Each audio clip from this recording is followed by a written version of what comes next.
yang merupakan ras ya, manusia berukuran besar dan tinggi-tinggi. ya. Bahkan disebutkan tinggi rata-rata dari kaum ini adalah 50 hasta atau 22,5 meter. Karena satu 22 hasta meter. itu sekitar Insya Allah. 45 cm. Kaum Jabbarun adalah kaum atau bangsa Amalik.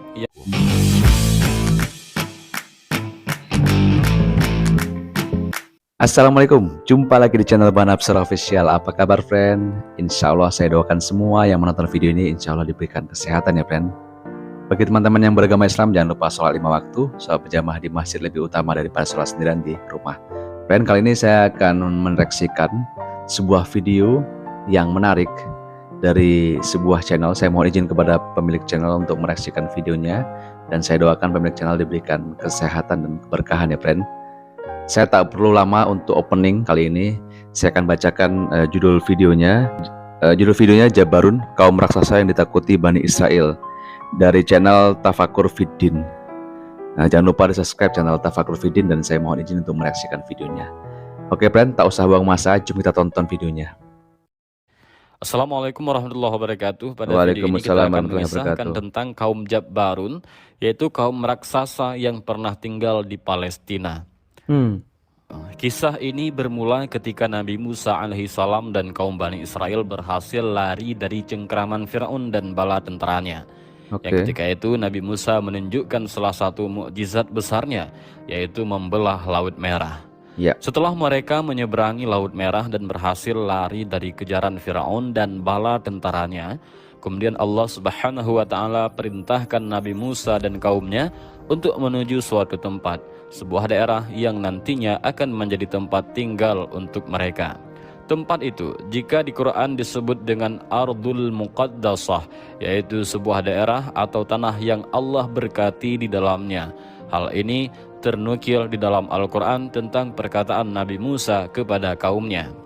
Hai kaumku, masuklah ke tanah suci yang telah ditentukan Allah bagimu, dan janganlah kamu lari ke belakang karena takut kepada musuh, maka kamu menjadi orang-orang yang merugi.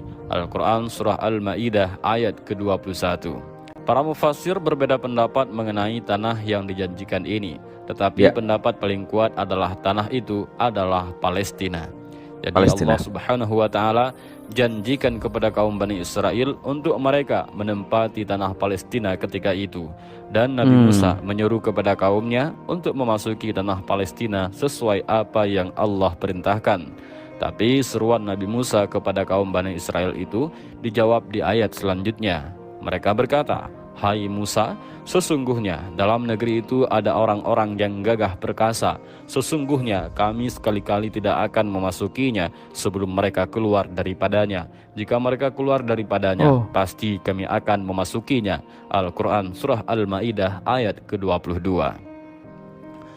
Saat itu kaum Bani Israel menolak perintah Allah dan nabinya karena mereka takut di dalam negeri Palestina itu ada kaum yang orang-orangnya memiliki postur badan yang tinggi besar. Bani Israel yang notabene adalah kaum pengecut ini inginnya menunggu orang-orang yang menempati tanah Palestina itu keluar dulu, baru mereka masuk ke tanah Palestina itu. Artinya mereka tidak mau masuk ke tanah yang dijanjikan itu dengan cara tidak berperang. Padahal mereka sudah diselamatkan Allah dari kejaran Fir'aun dan tentaranya. Mereka pula sudah melihat mukjizat Nabi Musa tidak hanya sekali dua kali. Bahkan mukjizat Nabi Musa yang paling besar saat itu adalah membelah Laut Merah, dan itu mereka lihat dengan mata kepala mereka sendiri. Tapi mereka masih juga tidak yakin dengan Allah dan nabinya. Lalu di ayat selanjutnya, berkatalah dua orang di antara orang-orang yang takut kepada Allah, yang Allah telah memberi nikmat atas keduanya. Serbulah mereka dengan melalui pintu gerbang kota itu. Maka bila kamu memasukinya, niscaya kamu akan menang, dan hanya kepada Allah hendaknya kamu bertawakal, jika kamu benar-benar orang yang beriman. Al-Quran Surah Al-Ma'idah ayat ke-23. Di dalam beberapa kitab tafsir, dua orang yang berkata dalam ayat tersebut adalah Yosua bin Nun dan Kalib bin Yefuni, atau Yosua dan Kalib. Mereka berdua adalah pemimpin-pemimpin dari Bani Israel. Mereka menyuruh kepada rakyatnya untuk mengikuti apa yang diperintahkan Allah dan Rasulnya. Jadi asalkan mereka mau berperang, Allah Subhanahu wa Ta'ala pasti janjikan kemenangan untuk mereka. Kemudian dari seruan berperang itu dijawablah oleh kaum Bani Israel di ayat selanjutnya. Mereka berkata, "Hai Musa, kami sekali-kali tidak akan memasukinya selama-lamanya selagi mereka ada di dalamnya. Karena itu, pergilah bersama Tuhanmu dan peranglah kamu berdua. Sesungguhnya kami hanya duduk menanti di sini saja." Al-Quran Surah Al-Ma'idah ayat 24. Mereka menganggap kalau Allah Subhanahu wa Ta'ala memang menjanjikan kemenangan, maka coba saja Nabi Musa dan Allah saja yang berperang di Palestina. Kalau memang sudah menang, mereka baru akan memasuki kota itu. Ini adalah bentuk keras kepala mereka untuk terus melanggar perintah Nabi Musa. Intinya, mereka ini takut karena tersebar kabar bahwa para raksasa atau Jabbarun yang menghuni kota itu memiliki sifat kejam dan bengis kepada kaum selain dari golongan mereka. Sebenarnya kata Jabbarun bukanlah nama sebuah kaum, melainkan hanyalah sebutan menurut para ahli tafsir. Kaum Jabbarun adalah kaum atau bangsa Amalik yang merupakan sisa-sisa kaum Adnya Nabi Hud alaihi salam, yang merupakan ras manusia berukuran besar dan tinggi-tinggi. Bahkan disebutkan tinggi rata-rata dari kaum ini adalah 50 hasta atau 22,5 meter. Karena satu hasta meter itu sekitar 45 cm yang diukur dari siku sampai ujung jari tengah. Dan satuan hasta ini jika di dalam Al-Quran sepadan dengan kata zira. Akhirnya karena mereka tahu kalau ada manusia-manusia raksasa yang mendiami negeri itu, Nabi Musa pun mengutus 2 orang dari kaumnya untuk memata-matai negeri itu, untuk melihat seberapa besar manusia-manusia raksasa tersebut. Lalu berangkatlah 2 orang itu dengan cara mengendap-endap dan masuklah mereka ke kota tersebut. Mereka pun terkejut, ternyata benar apa kata orang-orang. Kaum Jabbarun itu adalah orang-orang yang punya postur badan tinggi besar. Setelah itu 2 orang kaumnya, yaitu kaumnya Nabi Musa ini, tidak sengaja ketahuan dan kemudian ditangkap oleh salah seorang dari kaum Jabbarun. Maka mereka pun dibawa kepada pemimpin kaum Jabbarun itu. Sesampainya di depan pemimpin mereka, kedua orang ini langsung diinterogasi. Pemimpin kaum Jabbarun itu berkata, "Kalian dari mana dan apa tujuan kalian ke sini?" Kemudian 2 orang ini menjawab, "Kami adalah kaumnya Musa, dan Musa adalah seorang rasul yang diutus di tengah-tengah kami. Kami berdua ini diutus Musa untuk mengintai seberapa besar postur tubuh kalian dan untuk memastikan bahwa di balik tembok ini betul-betul dihuni oleh kaum raksasa." Akhirnya pemimpin kaum Jabbarun ini memberikan mereka berdua 1 biji buah anggur yang berasal dari kaum ini. 1 biji anggur ini ukurannya tidak seperti buah anggur pada umumnya. Ukuran anggurnya jauh lebih besar dan bahkan butuh sampai 4 orang manusia untuk menghabiskannya.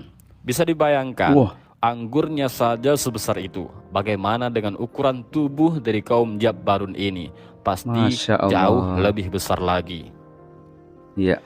Kemudian si pemimpin Jabbarun ini memberikan 1 biji anggur itu dan berkata, "Bawalah anggur ini kepada pemimpinmu Musa, dan dia akan tahu tentang seberapa besar postur tubuh kami dari anggur ini." Setelah itu kedua orang yang diutus ini pulang menemui Nabi Musa dengan membawa anggur tersebut. Sambil menunjukkan anggur besar yang dibawanya itu, mereka berkata, "Wahai Musa, di dalam sana betul-betul ada kaum raksasa yang luar biasa besar dan mereka juga kejam dan beringas. Mereka tidak akan memaafkan siapapun yang berani memasuki wilayah mereka. Kami sampai kapanpun tidak akan masuk ke dalam sana selama mereka masih ada di dalamnya. Engkau pasti bisa membayangkan betapa besarnya mereka dengan melihat anggur yang kami bawa ini." Jadi kedua orang ini kapok dan trauma. Mereka berdua tidak mau lagi masuk ke tempat itu. Kalau kita bayangkan anggurnya saja seperti itu, bagaimana dengan mereka tak mau lagi ya? Mendengar kabar tersebut, seluruh kaum Bani Israel menjadi semakin ketakutan dan mereka pada tidak mau berperang. Walaupun Allah Subhanahu wa Ta'ala dan Rasulnya sudah menjanjikan untuk mereka, asalkan mereka mau berperang, pasti Allah hadiahkan kemenangan untuk mereka. Tetapi mereka semua menolak perintah Allah Subhanahu wa Ta'ala itu. Padahal janji Allah kepada Bani Israel itu nyata seperti peristiwa terbelahnya Laut Merah. Itu pun yang melakukan Allah dan Rasulnya. Bani Israel hanya diam saja, tak melakukan apapun. Semuanya terjadi karena Allah Subhanahu wa Ta'ala dan mukjizat pada Rasulnya. Ini pun hal yang sama, asalkan mereka niat dan berusaha, Allah Subhanahu wa Ta'ala dan Rasulnya akan menolong mereka. Seperti apa yang difirmankan Allah di dalam Al-Quran, sesungguhnya Allah tidak akan merubah keadaan suatu kaum sehingga mereka merubah keadaan yang ada pada diri mereka sendiri.